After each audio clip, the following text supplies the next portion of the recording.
दोनों कपिलवस्तु की ओर प्रस्थान करें और समाचार दें कि मैं अपने भिक्षुओं के साथ आ रहा हूं।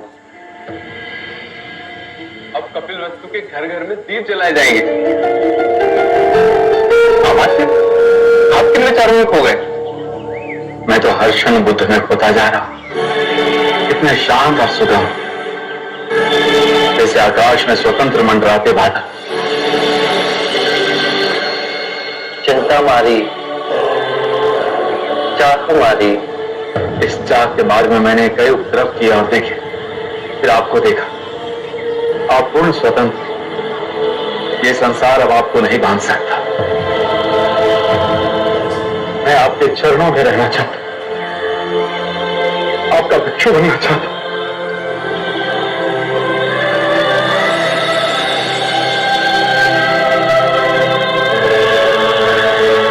आप मुझे कपिलवस्तु में दीक्षा दीजिएगा।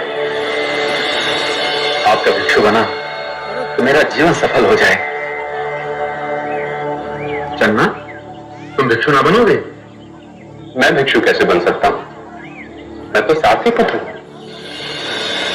नहीं चलना। मेरे परम सत्य के मार्ग में न वर्ण भेद है, न जाति भेद। इन सभी भेदों को इसी जगत ने बनाया है। इन भेदों का परम ज्ञान से कोई नाता नहीं है। तो क्या मैं भी? परंतु मैं चाहकर भी भिक्षु न बन सकूं। क्यों? बिना देवी यशोधरा की आज्ञा के मैं ये भिक्षु व्रत ना ले सकूंगा।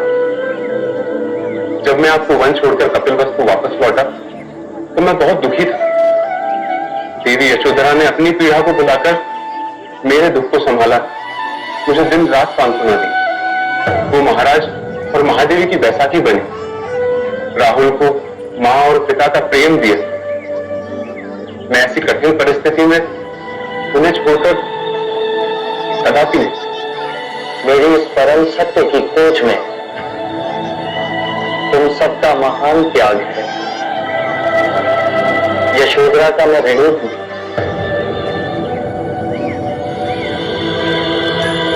हम विदा लेते हैं।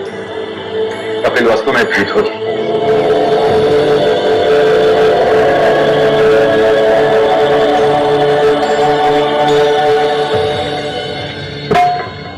व्यक्ति भिक्षुक बनते हैं।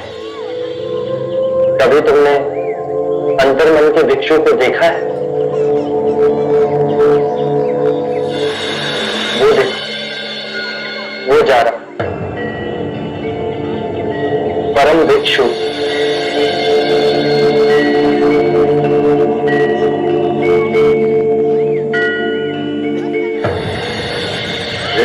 मदिरा रासलीला रंग भवन।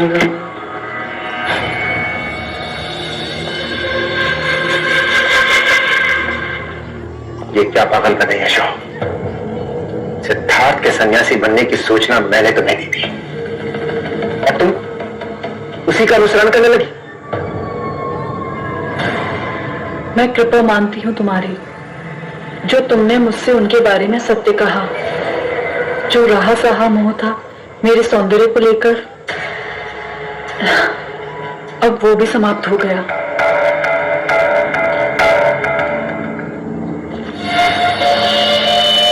तुम पे तो गेरवा भी बहुत सचता है यशो। तो जीवन के रंगों से आंखें न मोड़, नहीं तो ये रंग लुप्त हो जाएंगे।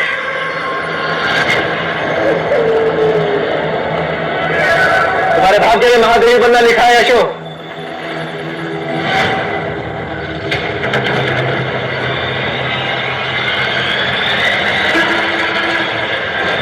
सबसे विवाह कर लो, क्योंकि सिद्धार्थ तो शाक्यों का महाराजा बनने चला। और देवदत्त अवश्य बनेगा।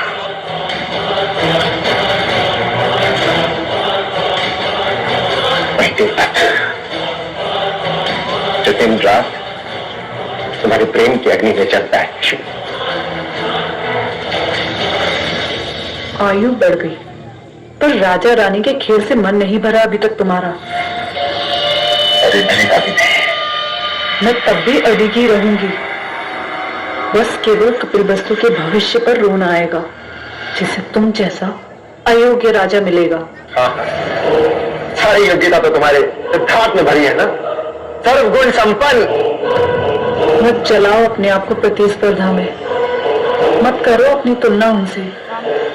ऐसा क्या है तेरे सिद्धार्थ में जो मुझ में नहीं है? जब हाथी नगरी में चलता है तो श्वान केवल भौंक ही सकते हैं।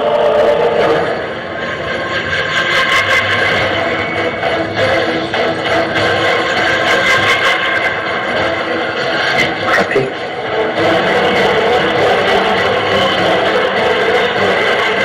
तेरे इस हाथी की तुलना है।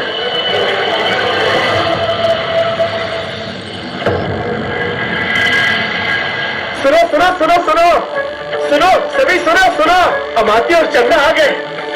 अमात्य और चन्ना आ गए। क्या समाचार लाए हो? इसको बताओ, कैसे हो? अरे रुको रुको रुको, अरे रुको, क्या सांसें नहीं लेने दोगे?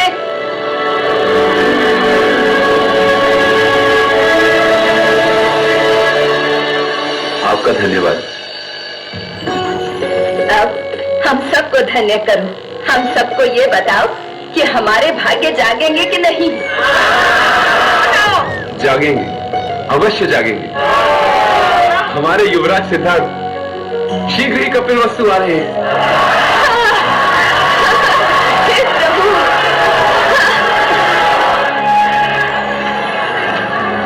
कपिल वस्तु की प्रजा में इतना उत्साह क्यों? परंतु कारण क्या है हर्षोल्लास का? दादा महाराज, मैंने देखा चन्ना काका के साथ सारी भीड़ राजमहल के द्वार की ओर आ रही है। ये कपिल वस्तु के लोग बावले क्यों हो रहे हैं? महादेवी, महादेवी, महादेवी, हमारे युवराज सिद्धार्थ लौट रहे हैं।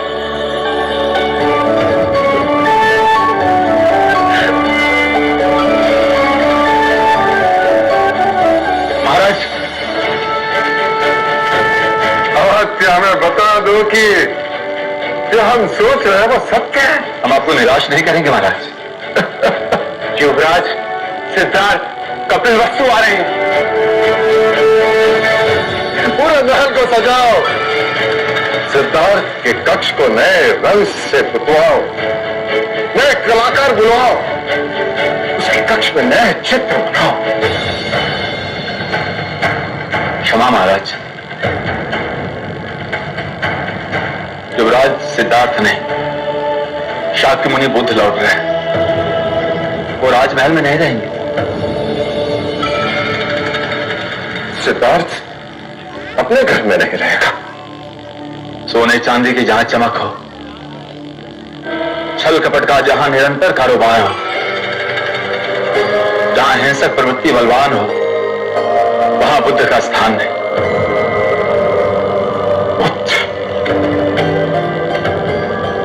करोड़ों सूर्यों से प्रकाशमान सिद्धार्थ गौतम बुद्ध वो अपने भिक्षुगण के साथ वन में प्रवास करें।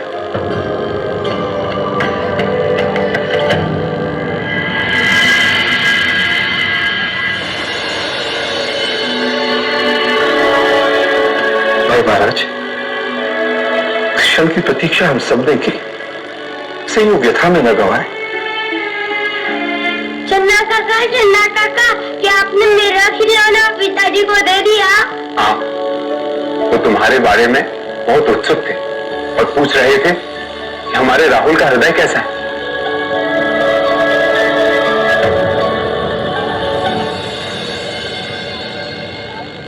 अनुज, दुर्योधन, संपूर्ण कपिल वस्तु को सजाया जाए। कपिल वस्तु के सारे मार्ग फूलों से सजाए जाए। मुख्य द्वार पर अशोक के तोरण बांधे जाए। नगर चौक पर रंगोलियां बनाए जाए। हर द्वार दीपों की माला से सुसज्जित किया जाए। सिद्धार्थ के आने के हर मार्ग पर उसे सुविधाएं हो। मार्गों से कंकड़ पत्थर दूर करो, हर मार्ग पर पानी का छिड़काव हो। सिद्धार्थ को ठहरने के लिए निगरोधा वन में कुटिया बनाई जाए, उनके अनुयायियों के लिए भी कुटिया निर्माण हो।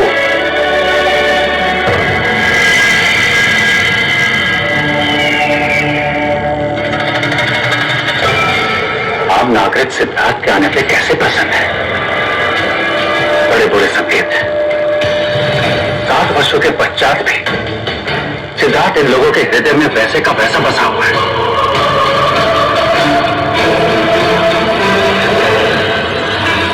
यदि देवता शाक्यों के सिंहासन पर बैठ कर गया तो लोग उसका साथ न देंगे। ये आप लोग हर समय मुंह लटकाए क्यों बैठे रहते हैं? हम इसलिए ऐसे बैठे हैं क्योंकि अपने दुर्दिन के आने की आहट सुन रहे हैं। सिद्धार्थ अपने अनुयायियों के संग आज रात्रि निगरोध वन में पहुंचने वाला है। कल प्रातः ही वो कपिलवस्तु में प्रवेश करेगा। परंतु आर्य, सिद्धार्थ जैसे आएगा वैसे चला भी जाएगा।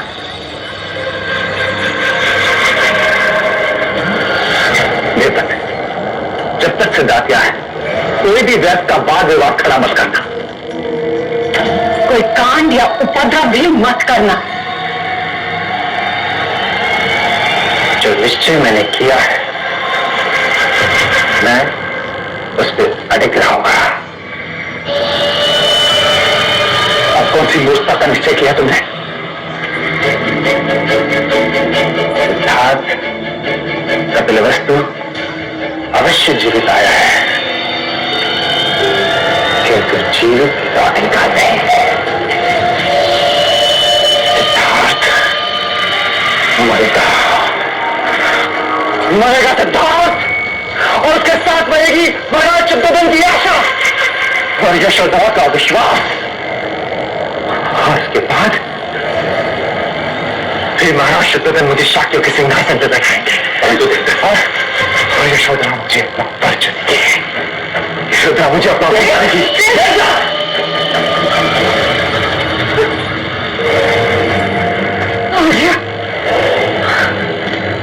जब तक शाक्यों के सिंहासन पर बैठने के लिए छल कपट की बात थी तब तक सब कुछ सही था।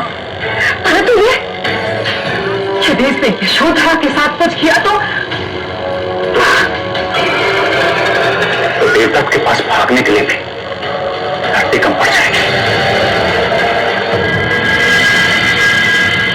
अरे सुनो सुनो सुनो सुनो सुनो सुनो सब गांव वाले सुनो सुनो। शाक्य मुनि बुद्ध अपने गांव में पधारे हैं।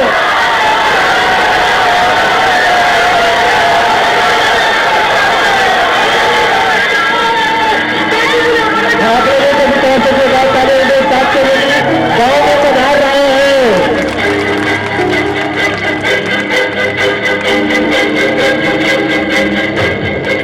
महाराज की जय हो। महाराज, युवराज सिद्धार्थ के चरण कपिलवस्तु में पड़ चुके हैं और उनके साथ उनके भिक्षु भी हैं।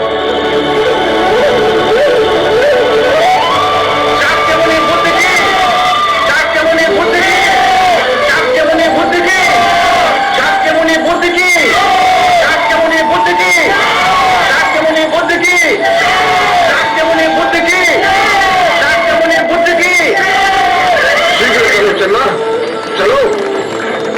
शाक्य मुनि बुद्ध की, शाक्य मुनि बुद्ध की, शाक्य मुनि बुद्ध की, शाक्य मुनि बुद्ध की, शाक्य मुनि बुद्ध की, शाक्य मुनि बुद्ध की,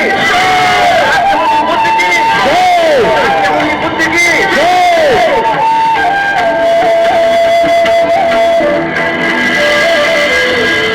या भगवतु भिक्षाम देहि।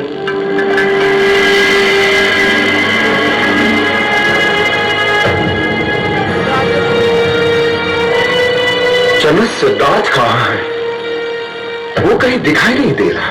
वो रहे गेरू वस्त्र में भी जो सबसे भिन्न दिखाई दे रहे।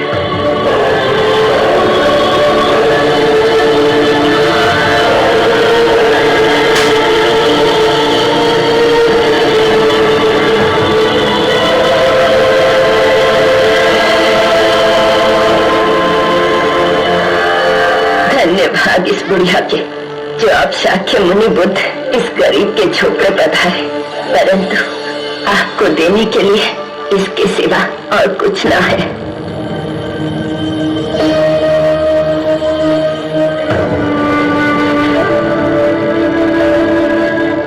मेरे भोजन के लिए इतना पर्याप्त है मां।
पिताश्री,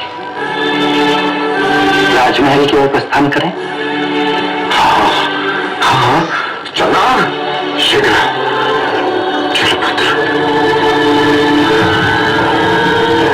मैं रथ में नहीं बैठूंगा, मैं अपने भिक्षुओं के साथ पैदल ही आऊंगा।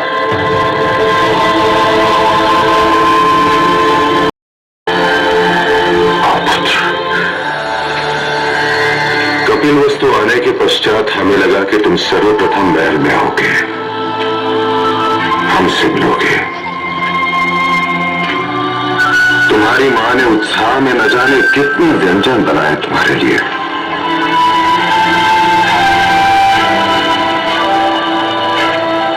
परंतु जो हमने देखा उसकी कल्पना नहीं थी कि कपिल वस्तु का युवराज एक दरिद्री के झोपड़े में भिक्षा मांगते हुए हमें दिखाई दे।